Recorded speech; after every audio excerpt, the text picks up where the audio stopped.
When the red robins go bobbing along, give the ball to the big men and they'll shoot and score. Welcome to the Tilehurst End Podcast, episode 313, the Reading FC podcast by fans, for fans. I'm your host, as per usual, Marc Mayo, joining you this week to talk about, well, a defeat to Swansea and a win at Bristol City. So we'll take it, I think, might be the summary of what we're going to talk about over the next half an hour or so. And to do that with me is one of the veterans of the Reading FC podcasting stage, if not the veteran of the Reading FC podcasting stage, Alan West. Westy, how's it going, mate? Yeah, good, man. It's a bit sad when you're a veteran when you're 43, but hey ho, I am what I am. Hey, it's better on the podcasting stage, at least. It's still newfangled technology, really, isn't it? Yeah, I'd rather have legend than veteran, but yeah, whatever. The statue's in a work in progress. We'll take what we can get. Yeah, definitely. Well, let's go into the recap where we'll talk about Swansea game. We've also got Mailbag coming up with your questions. Newsbites, where we're going to be talking about the injury situation at Reading. And, of course, that big match preview. So, as always, a thank you to our sponsors, ZCZ Films, and our Patreon subscribers. I know I've said it a few times in the last few months, but there are things in the works with which that those funds are hopefully going to be, or certainly will be, put to good use for, which you'll find out in due course regarding the blog and the podcast and everything. So let's go into it then with the recap and talk about the Swansea and the Bristol City games. Come rain or shine, it's time to relive the latest match action with the recap. This podcast is sponsored by ZCZ Films, Reading's oldest ultras. Well, let's get Swansea out of the way first then, Westy, because it's probably not really what everyone really wants to be talking about, but we do need to. 2-0, Reading were up in this one, 3-2 defeat against a team that, well, they're in the playoffs now, so I guess it can be cited as a bit of a top-of-the-table clash, although you get those about 3 times a week in the Championship at the moment with the state of the table. So what went wrong then for Reading in this one? Was it a case that after Yaku Mate and Tomic scored, did Reading just kind of stop playing? Was there a bit of bad luck in there, or was Swansea actually just really, really good? I thought, to be fair to Swansea, they were well worth the win. I don't think Reading were in that game at all. Even at 2-0 up, they wasn't hardly touched the ball. I see what he was thinking. Ince, but he thought put Ince and Mate out front. Obviously, they're a bit more lively maybe than some of the others. Did it work? Well, they scored, so we'd have to say it did on that count. But Reading were never in the game, and even when they did nick the ball and get it back, it was just an aimless boot forward for someone to chase, and the Reading encouraged the pressure, and I think, personally, they got exactly what they deserved. I've never seen a team be 2-0 up and not being in the match, so we was lucky to be 2-0 up, I thought. And Swansea was just better than us on the night, and I thought they deserved the victory, and that's exactly what they got. I think Reading really shot himself in the foot just by poor play, really. It's just when they managed to nick it, you think just keep it a little bit. Do you know what I mean? Just try and play it around a bit like they have, but just give it back to them, and you keep doing that, you're going to be punished, and we were. I mean, Ince was like, it was a good performance. I thought it was a poor performance. I thought we were very lucky to be 2 goals up.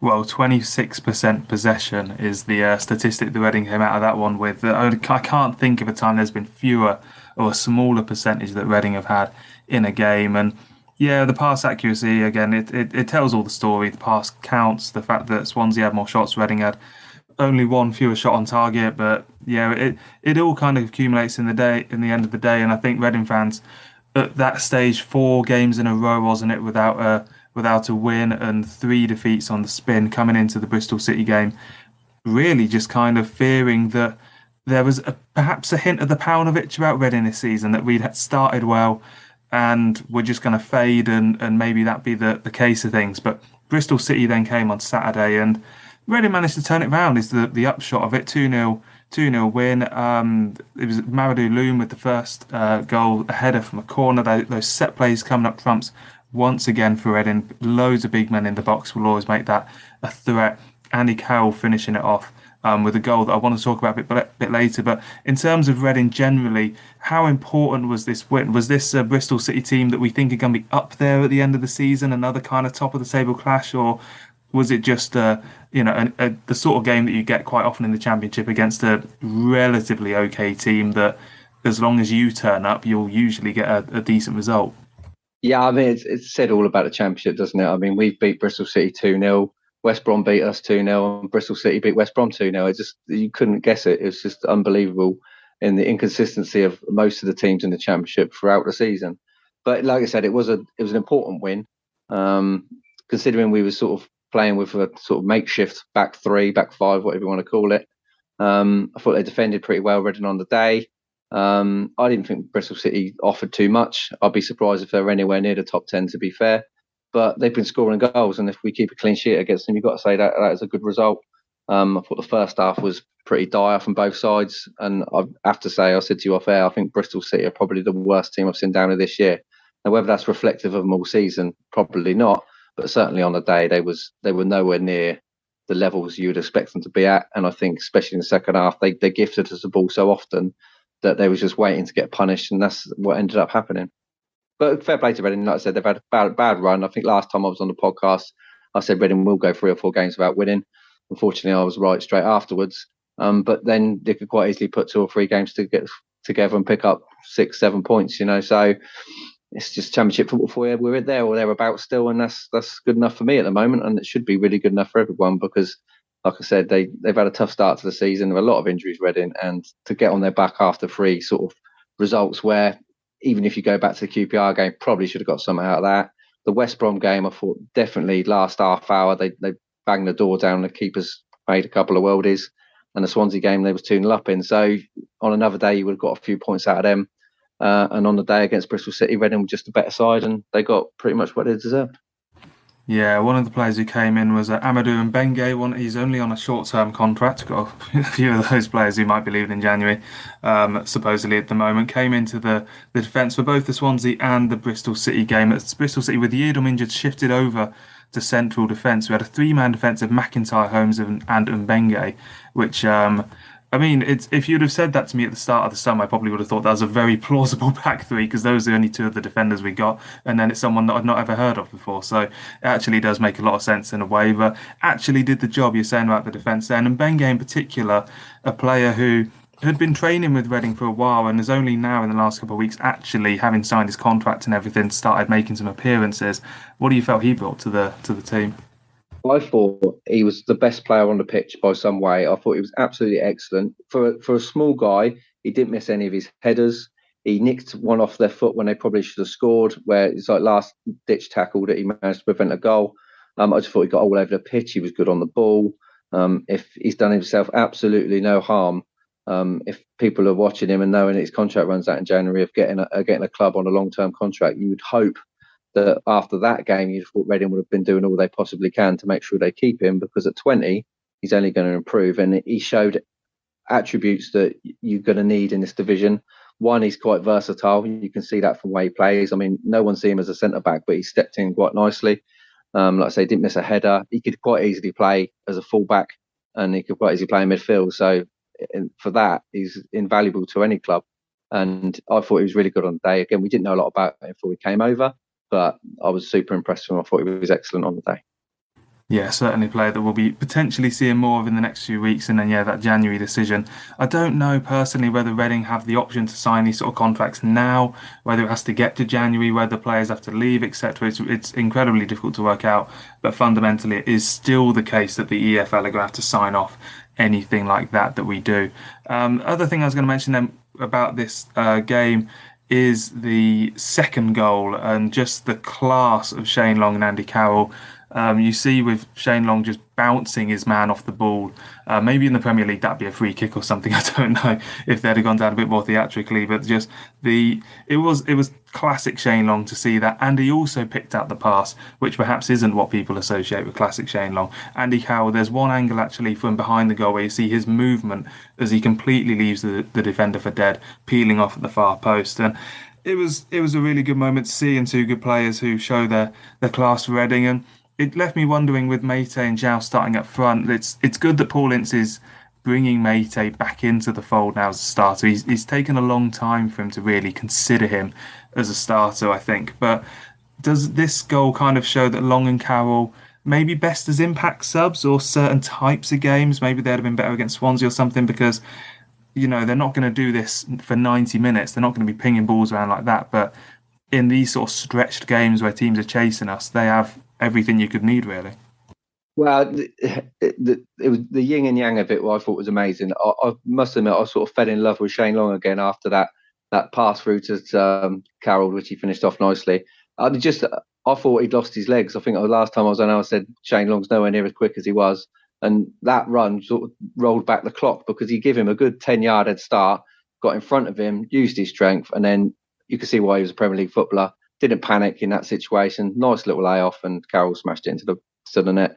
I thought it was an amazing goal. And if the younger players, your Joaos, I know he's not a lot younger, but your Joaos and your Mates need to look at players that play in the Premier League, then them two are a good example as any, because I thought it was an excellent goal. Like I said, they were chasing the game, Bristol, but even so, you still got to finish it off.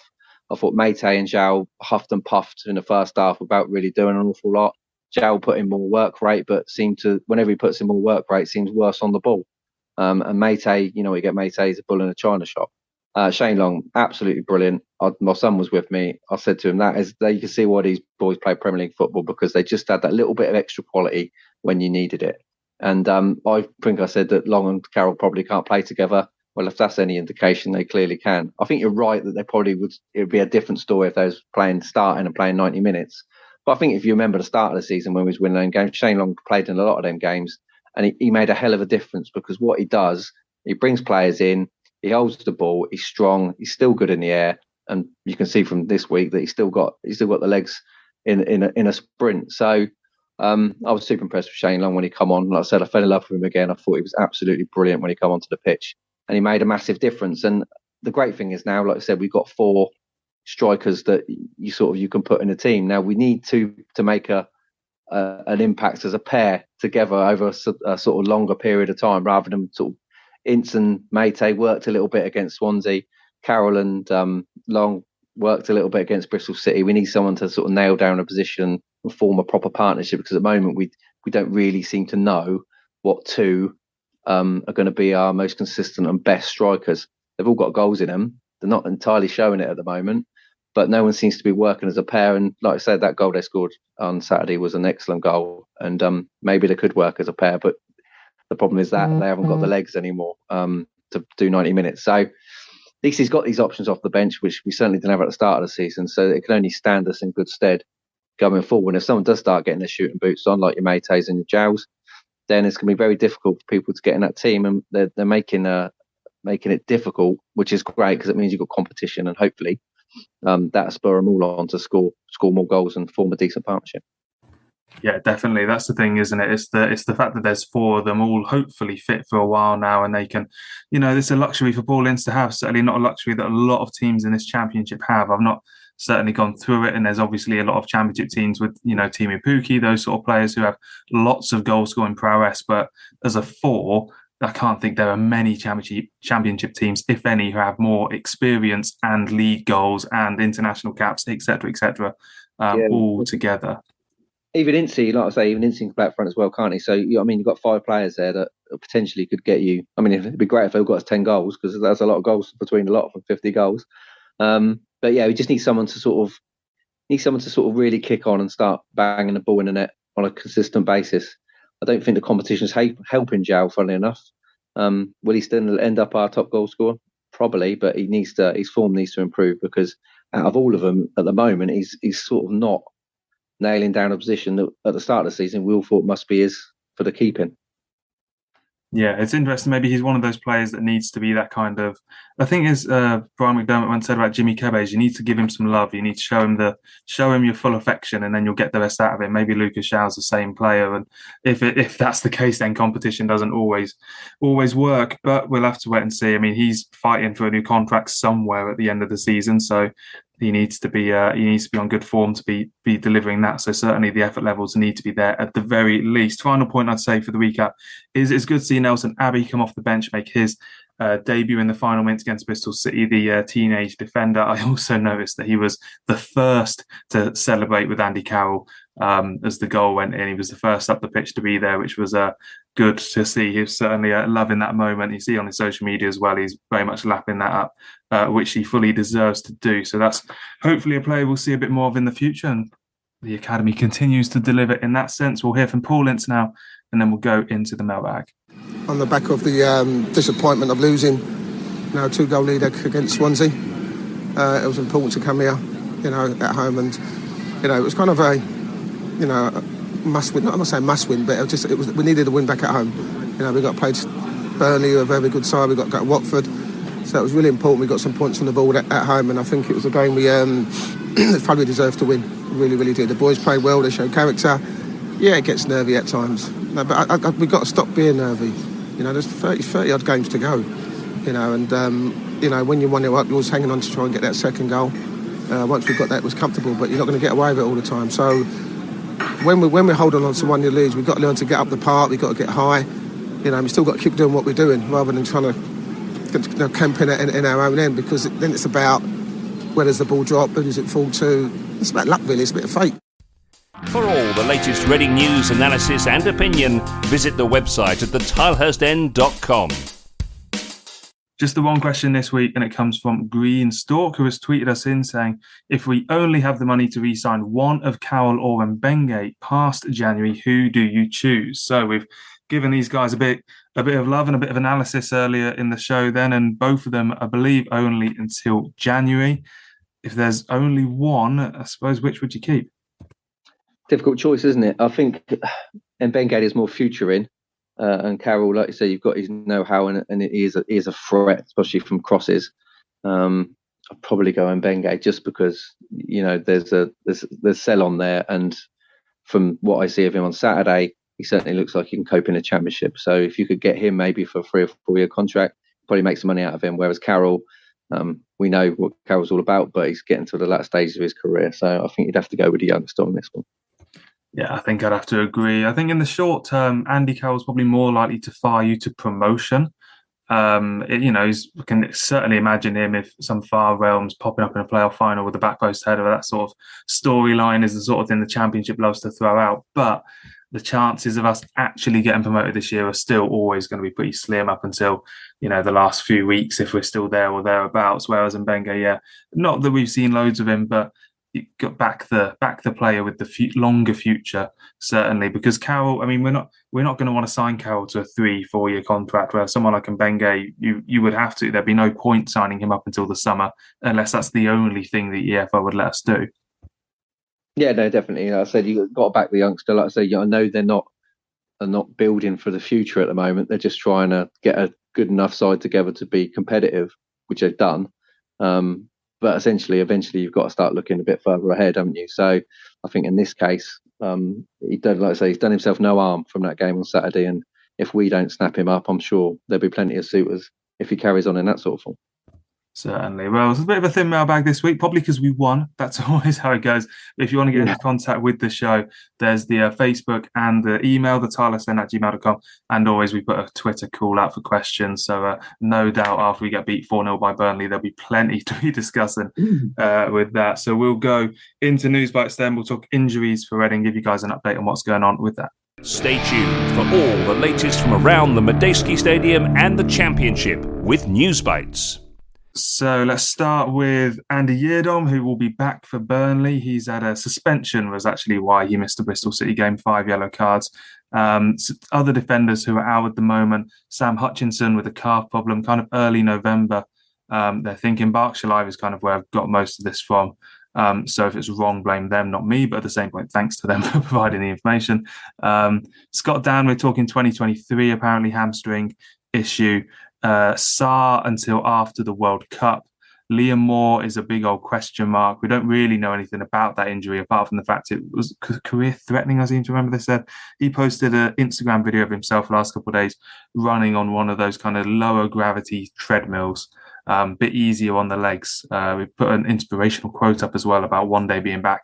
And he was actually wearing a new Reading training kit. So someone had to give him that. Still, you know, gets access to these things. I'm not entirely sure whether he's training at Bearwood or elsewhere, but there we go. So he's potentially back at some point. Dejan Tetek's back soonish with a hamstring injury. Femi Aziz in training with a hamstring injury. And that's where we're at. So it's actually a shorter injury list than we've had at earlier times in the season. I suppose the question is, for us, Westy, is that we've had people like Paul Ince talk quite a lot about the injuries in the last few months. They've said they're working hard on it. Veljko Paunovic been kind of criticised for not really getting the players in enough of a physical tip-top condition, whereas, you know, someone like Paul Ince will be working hard on that. Do we at this stage, do we think there's any evidence of that bearing fruit? Do we think that Reading are kind of getting on top of their injury problems? That maybe that the players who are injured at the moment are more generally injury-prone players as opposed to anything the club is doing wrong? Yeah, I think so. I think it's unfortunate. It's sort of been consistent in the defence, isn't it? It's sort of picked up a lot of injuries at the centre-back, which obviously shows up because we're playing midfielders in the defence. But it's always going to happen. You got a side that's got a lot of over 30s in. I mean, Hutchinson's got a bad injury record. He did at Sheffield Wednesday, probably why they released him. I mean, Aziz, for a young lad, he's got a terrible injury record. Scott Dan is getting to the back end of his career. Like I said, I don't know whatever he signed him, but they did, and he's been injured for a long time now. Sarr hasn't played football for a long time. That's one game. Unfortunately, gets injured. I think he's showing up a little bit because it's all at centre back. You're going to pick up injuries through the season when you're playing 3 days a week, and they've pushed a lot of games in before the World Cup. So it was always going to be a struggle. We are starting to get on top of it. It's good to see a strong bench now. You look at the bench, you think actually wouldn't mind seeing some of them come on. And as you see from Saturday, it really did help to have them fresh legs going forward. I don't think it's really a club fault. It's just unfortunate. I think I know we've had a bad injury record down the last 4 or 5 seasons. Have they been unfortunate? Probably. I'd be surprised if it was anything to do with training or diet or whatever else that goes on at the club. I just think they've just been unfortunate. And with an older squad, you're going to pick up these little niggly injuries. The good thing is we seem to be getting towards the back end of it, and hopefully we can get a couple of centre-backs back, fit. We have a nice strong bench, and I think a good, strong finish to the end of the season. Fingers crossed. Yeah, that's the thing for me is what happens from now on, because injury problems, it's you're talking bodies and ligaments and tendons and all these sorts of things that you can't change overnight, or certainly can't guarantee results just from a couple of weeks of doing X, Y, or Z. So the players are all unique and everything. Hutchinson, Dan, pretty poor injury records anyway. What's going to happen with Femi Aziz in the future of his career? It's always hamstring, isn't it? So you just hope that they can get on top of that, because that's quite worrying, isn't it? For a fast player as well, player who relies on his speed and sprinting, to lose his hamstring a few times is not a good sign of the fact of the matter. Sorry, Mark, it's a shame as well for him, because he started last season very well, didn't he? And he looked like he was going to be a major player in the Championship, and he's been in and out since, and then he's picking up injuries. He never really had a sustained sort of 20 games where he's been fit and he's been in the team. I think he's got a lot to offer, but how long Reading's patience will run with him, obviously he could get injured all the time. We don't know, do we? So it's been a shame for him, and a shame for Reading, I think, because I think he could be a major asset if he could stay fit. Yeah, definitely. So, yeah, I think it has to be from now on, really, that we kind of judge this Reading injury record, and hopefully we manage to keep it all going. Hopefully it's these sort of things that Reading can sort out. I think they're also having this kind of rotating cast of short-term contracts and the like. And as you mentioned, players who haven't played much before they've come in doesn't help at all. So, we'll see how it goes. Keep on the Tilehurst End social media and everything for the latest updates on the team news. We always have the Friday night space, I think it's called, that Adam does on Twitter. Not quite up to date with it myself, showing my page there. The live chat on the Friday night, usually where the guys go through the injury news, pick their lineups. Always worth tuning into that. So let's go into the final part of the show, big match preview with Burnley away. Be loud and be proud and back the boys and make some noise. Come on, you R's! Shout out to this week's podcast sponsor, ZCZ Films, showing that age is no barrier to being a hula hoop. 3 p.m. kickoff Saturday, October 29th. We've got Burnley, who they're not the league leaders at the moment. They very well could be by the time you play them, because the Championship has got a set of fixtures, or some fixtures in midweek, in which Burnley play Norwich, which will be quite an interesting game down at Turf Moor. That's actually only one of 2 fixtures this week, because I think it's I don't know why there's only a couple of fixtures this week. I'm not really in tune with Burnley's news, to be honest, but there we go. So Reading have Burnley on Saturday. Reading aren't playing in midweek, and therefore I do think that these kind of weeks off and everything serve Reading better, especially in amongst what was initially pretty bad period of results, and to end that and then to have a little bit of a chance to kind of sit on it and have a bit of a good feeling around the club and dwell on that and kind of soak it up a little bit, I think does us a bit of favours. Going north then, and this game, well, how are we going to get something out of it? Burnley have only lost once all season. They've drawn more than they've won yet. They've got 8 draws and 7 wins from their 16 championship games. So, and Reading conversely have 1 draw and 8 wins. So it's hard to pick. Is the team that draws all the time going to prevail, or the team that never draws going to prevail? Again, championship football, who knows? But they are strong, aren't they, Burnley? I backed them to win the league at the start just because they got the strongest squad, or one of the strongest squads. They said they don't lose too many games.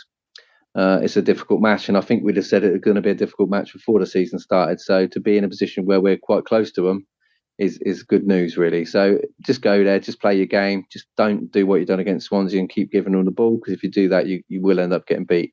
So they've got to come up with a different game plan to that, and it'd be interesting to see what side he picks for it. Will he go back to the Ince and Mate up front for a bit of legs, or will he look at Saturday's game and think, actually, let's get Shane Long back in, at least he can hold a ball and bring players in? It'd be interesting. It's a good dilemma to have, isn't it, at the moment? Yeah, I'd probably go Shane Long myself. Whether you drop Mate or Zhao, I don't know particularly who I'd prefer to have up against that. Mate's in better form, so maybe he's the one to go for. Burnley have they've started early in the season, they really did hold on to the ball a lot, and that's kind of slowed down a little bit recently. But they've got a real mix of those Premier League old boys they had early in the season and some young players, the likes of Cullen, Harwood Bellis there now, Teller, who's on loan from Southampton as well, mixed with the likes of Ashley Barnes, Jay Rodriguez, Jack Cork, the stalwarts that they had of that Sean Dyche Burnley team for a number of years. So I suppose I'm not hugely optimistic going into this game because they have all that. And Reading away still haven't been a particularly great team this year. You look at the stats and, we're 21st in the league for away, only 2 wins, but most teams don't have more than that. So I suppose really it's just a game where if Reading play well, come out of it and have, a narrow defeat or something and everything kind of turns out okay, I don't think I'll be hugely upset so long as we kind of just don't get played off the park or do a Swansea again. Yeah, just do yourself proud. Do you know what I mean? Put in your work rate, try and keep the ball a bit better. We know we've got goals in us if we've got possession of the ball. So just do what you do. You know what I mean? Just they'll have to be at the top level to win the game, but anything could happen in the Championship, and it wouldn't be a shock if Reading went there and got some out of it, I don't think. Certainly. Well, let's talk predictions then. Only Ben and Sim said we'd beat Bristol City on the weekend. Quite a few pessimistic predictions for that one. Ben got 2-1 as well, actually. And a handful of us predicted a defeat at Swansea. So the state of play on the table, Ben's on 11, Handbags 9, Sim 7, myself on 6, Adam 5, Westy on 4, Ollie on 2. So Westy, do you want to fire off first for a prediction this weekend? Yeah, I think it's going to be hard to see past Burnley not winning this game. So I'm going to have to go for a Burnley win, and I'm going to go for 3-1. Westy goes 3-1. I think I'm probably going to go 2-0. Just to play the odds. I mean, predicting Reading defeats at the moment it's just so Championship this season. I think it's just been remarkable, hasn't it? How it's now Blackburn and QPR who are at the top. When Blackburn came to us, they were top, but then looked awful. They've lost 7 games. That's more games than Coventry have lost and West Brom have lost, and they're in the bottom 3. So it's just one of those seasons where I think it really suits Reading being like this, though, where it is just a bit of madness and a bit of mayhem. And hopefully, I mean, ultimately, that does mean that you're never that far away from relegation, because there aren't really any teams that are absolutely terrible. Even West Brom have come and beaten us in their 23rd. But it also means that you're always kind of in touch with things. And I don't think we'll really know what's going to happen with this Reading team until kind of February, March time. No, I think it took us till February last time to get 25 points in now, didn't it? So we're certainly better than that. But yeah, that's why the Championship's great, isn't it? You can never predict it. You never know who's going to win it. You certainly don't know who's going to end up in the playoffs. And Millwall seem to have come out of nowhere as well recently, and we went away and beat them. So it's a great league, super exciting, and hopefully, like you said, once we get everyone back, I think the World Cup might come at a good time for Reading. Really, give them a chance to get the centre backs fit, and like I said, kick on from there. But there'll be every club in the division thinking exactly the same thing, and that's what makes it a great league. Certainly. Well, Westy, always a pleasure to have you on this week. Thanks for coming on. Yeah, thank you very much. Sorry I forgot. The listeners won't know this. You had to ring me to remind me, but it was great anyway, so thanks for that. always worth it, and there's always plenty of admin that I've got to do in the background for moving house and doing this podcast and everything. Always plenty of preparation. No amount of stats is too many stats for this podcast, and all sorts of observations. So thank you everyone for listening. We'll be back after the Burnley game to talk about that trip to Turf Moor, hopefully one in which Reading find themselves in the playoffs afterwards. But fundamentally, we're in that stage of the season now where Reading are cruising. We're not really too worried about trouble below us. We're just looking above us, having a good time, and that Bristol City win reminds us that this Reading team is more than capable of competing at the top end of the Championship on its day. Let's hope we have another one of those on the weekend. Come on, you arse.